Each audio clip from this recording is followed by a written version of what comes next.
बच्चों हम और पर्यावरण और हम से की पुस्तक से पूर्व में हमने बहुत कुछ पढ़ाया है, और जो शेष रह गया है उसे हम पढ़ाते हैं।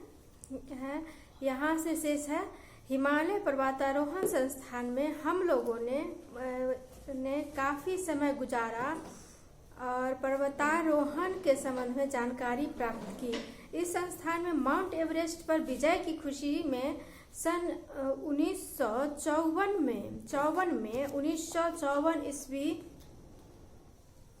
ईस्वी में स्थापित किया गया था। इस संस्थान को माउंट एवरेस्ट पर विजय की खुशी में सन 1954 में स्थापित किया गया था। हिमालय पर्वतारोहण संस्थान को कब स्थापित किया गया था? तो 1954 में। पर्वतारोहण के लिए प्रशिक्षण लेनी बहुत जरूरी होती है, क्योंकि वह ऊंचाई पर चढ़ना होता है बच्चों। इसलिए पर्वतों पर चढ़ने के लिए पर्वतारोहियों को एक अच्छी प्रशिक्षण की आवश्यकता होती है।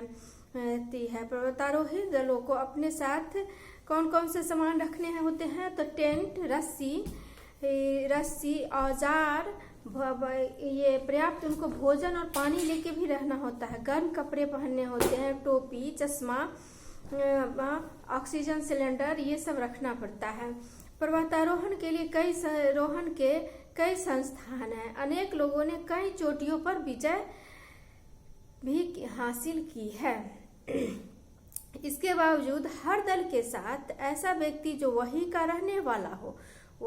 रहने वाला हो एवं पर्वतों पर चढ़ने में कुशल हो, प्रांगत हो, कुली तथा गाइड के रूप में वह चलता है। वह उनके साथ चलता है। ऐसे गाइड को दार्जिलिंग में क्या कहा जाता है? तो सिरदार कहा जाता है। ऐसे व्यक्ति को क्या कहा जाता है दार्जिलिंग में? सिरदार। यह बहुत सम्मान का पद होता है। तेनजिंग नोर्गे को भी सिरदार की उपाधि मिली हुई थी। तेनजिंग नोर्गे को सिरदार की उपाधि प्राप्त थी। जब उन्होंने साथी को बचाया था तब उन्हें ये उपाधि दी गई थी। पर्वतारोहण, अब एक आपसे ये पूछा जा रहा है, प्रश्न आ रहा है यहाँ पर, पर्वतारोहण के लिए क्या क्या तैयारी करनी पड़ती है? सबसे पहले तो बच्चों उनको एक पर्वतारोहण को एक प्रशिक्षण की आवश्यकता होती है। प्रशिक्षण लेने पड़ती है, क्योंकि उनको बहुत ऊंचाई पर चढ़ना होता है। इसलिए तो पर्वतारोहण के लिए जरूरी होता है औजार रखना होता है, टेंट रखना होता है, रस्सी, गर्म कपड़े, विशेष प्रकार के उनके जूते होते हैं, ऑक्सीजन सिलेंडर, उनको अपने साथ भोजन और पानी रखना होता है, कुदाल रखना होता है, कुदाल के सहारे वो चढ़ते हैं, रस्सी होता है, भोजन और पानी भी उनको जरूरत पड़ता है इसलिए रखते हैं, ऑक्सीजन का सिलेंडर रखते हैं। इन सब चीज़ों को तैयार रखना बहुत ज़रूरी होता है। संस्थान में पर्वतारोहण के काम आने वाली विभिन्न प्रकार की सामग्रियां संजो कर रखी गई है। यहाँ प्रशिक्षण की भी व्यवस्था है। पर्वतारोहियों को ऊंचाई पर जाने के पश्चात विभिन्न प्रकार की कठिनाइयों का सामना करना पड़ता है। बारिश, आंधी, तूफान, अत्यधिक ठंड और ऑक्सीजन की कमी का मुकाबला करना पड़ता है। उन्हें विशेष प्रकार के बने जूते पहनना होता है। उन्हें विशेष प्रकार के जूते और कपड़े पहनने पड़ते हैं। ऑक्सीजन के सिलेंडर भी ले जाने होते हैं। एडमंड हिलेरी तथा उनके साथ तेनजिंग नोर्गे 29 मई 1953 को एवरेस्ट पर अपनी फतह हासिल की थी। अब यहाँ प्रश्न है बच्चों, पिछले पृष्ठ पर 2 जाने माने पर्वतारोहियों के चित्र दर्शाए गए हैं। ये आपको क्या क्या पहने दिखाई देते हैं?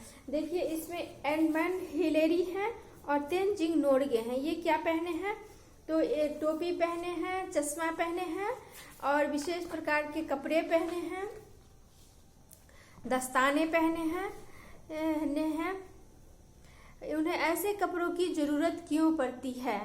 दूसरा प्रश्न इसमें आपसे पूछा जा रहा है कि उन्हें इन कपड़ों की जरूरत क्यों पड़ी।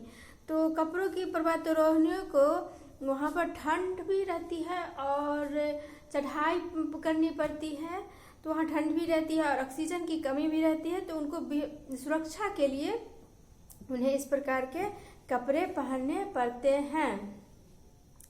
संस्थान के सदस्यों ने बताया कि सिर की सुरक्षा के लिए सर्दी, गर्मी और बरसात में अलग अलग किस्म की टोपियां पहनी जाती है। आँख के लिए चश्मे और हाथ के लिए दस्ताने भी पहने जाते हैं।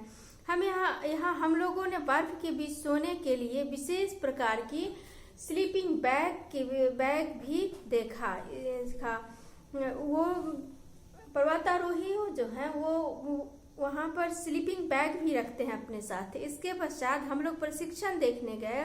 यहाँ पर पर्वतारोहियों को अपनी पीठ पर सामान लादकर बर्फ की पहाड़ियों पर चढ़ने और सीधी ढलान पर उतरने का अभ्यास कराया जा रहा था। रस्सी, कुल्हाड़ी, कुदाल के सहारे चढ़ाई करवाई जा रही थी। सभी मजे लेकर प्रशिक्षण प्राप्त कर रहे थे।